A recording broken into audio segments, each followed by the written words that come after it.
Okay, well, Uh, maybe Columbus's intentions weren't the most noble. well, he had to be nice to the natives because they wouldn't let him get back home with food and water and all that if he wasn't nice to them. Fair point. Fair point. Okay. Uh, the third thing is if you can't attack the data, attack the people. And that's easy, All those people who had sightings were, farmers and countrymen, and they know nothing, and obviously mistaken, etc. And they're only in it for the money. Carl Sagan's lecture fees were far greater than mine. I had a guy call me. Oh, I wasn't going to call you. I figured you're just in it for the money. Why is that? Well, I see you on all those television programs. I don't get paid for them. What do you mean? I don't get paid for them. How about Larry King? He doesn't pay his guests.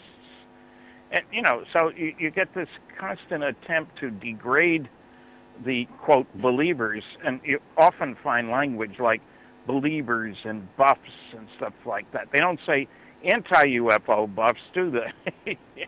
No. Okay. So And yeah, they go in and attack people at an identity level while not focusing on the data. that's right. That's right. And Right. the fourth problem is that the debunkers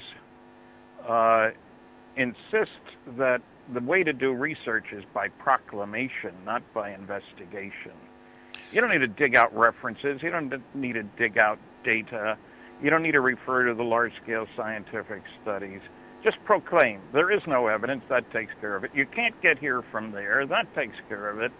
Instead of looking at the facts and the data, that's an area that I'm particularly sensitive about, having worked on fission and fusion rockets and nuclear power plants for space, et cetera, as a nuclear physicist. But it's so much easier to say it's impossible. It would take too much energy. They don't give you numbers. They don't tell you how they arrived at that stupid conclusion. To illustrate what's wrong, one professor, an astronomer in 1941, calculated scientifically, of course, that the original launch weight of a rocket able to get a man to the moon and back would have to be a cool million tons. He was only off by a factor of 300 million. Okay. So, Small error. yeah, just a little. So, there's a constant, and the other day in Roswell, I mentioned these rules to somebody. He says, well, gee, I see those same rules being applied in a couple of other fields he was interested in. I said, yeah, it's universal. Noisy negativists are all about us, and that's their claim to fame, is that they're debunkers. Right. Okay. Yeah. That's the one that I sort of wanted a clarification on because I didn't know exactly what you meant by it. But yes, do your research by proclamation. If you say something enough times, people will believe it without actually asking for, well, what are you basing your proclamation on? Okay. Yeah. Thank you. Yeah, I can see how that just works all over the place. Yeah. Whew. Where do we start? Okay, Roswell. What had you hoped to achieve when you started doing what you're doing, the uncovering and the finding out how these government bodies are trying to do what they do? Well, I started my investigation of the cosmic Watergate long before I'd heard of Roswell. There's Yeah. plenty of other evidence. This comment that I mentioned by the Secretary of the Air Force, no less, dismissing UFOs, only 3% unknown just because Yeah. there wasn't enough data. That's total baloney, but also working for many years on the government documents, the fact that if it took me, what did it take me, 5 years to get some CIA UFO documents that had been highly classified when I finally got them.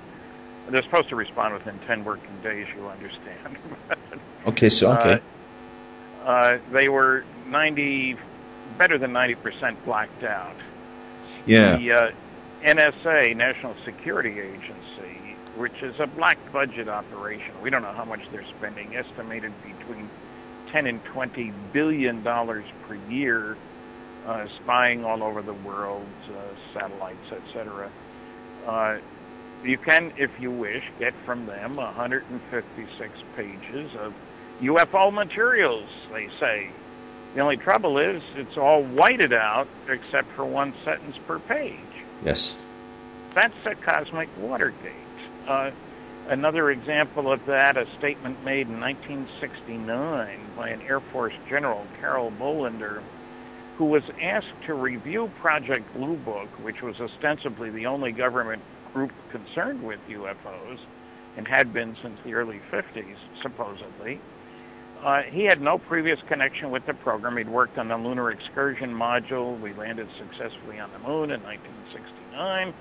And then he was asked, so, okay, what should we do about Project Blue Book? The University of Colorado study recommended that it be closed because, quite correctly, it wasn't contributing much to science or intelligence. Anyway, in his memo, he recommended it be closed, and it's the reason it was a few months later at the end of 1969. But buried in his memo, he says, moreover, reports of UFOs which could affect national security are made in accordance with Joint Army-Navy Air Force Publication 146 or Air Force Manual 55-11 and are not part of the Blue Book system.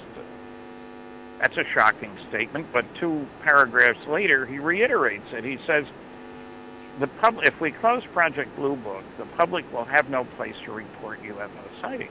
Okay. However, as previously noted, reports which could affect national security will continue to be investigated using the regulations established for that purpose. Now, those are the most important reports. You know, a UFO shoots down an airplane, for example, which has happened. Buzzes which has happened. Weapons base. Yes, it's happened. I've had 7 reports of flying saucers going up and not coming back. In 1952, orders were given, official military orders, to military interceptor pilots, shoot down UFOs if they don't land when instructed to do so. And the head of the American Rocket Society even wrote a letter to President Truman saying he didn't think that was a good idea. And General Roger Ramey, who was also involved with Roswell earlier, made a public statement that there had been over 300 instances in which jets had been scrambled. Well, he didn't say anything about how many of them wound up shooting down or trying to shoot down UFOs. But they're no threat to the security of the United States, so why are you sending airplanes up with instructions to shoot them down?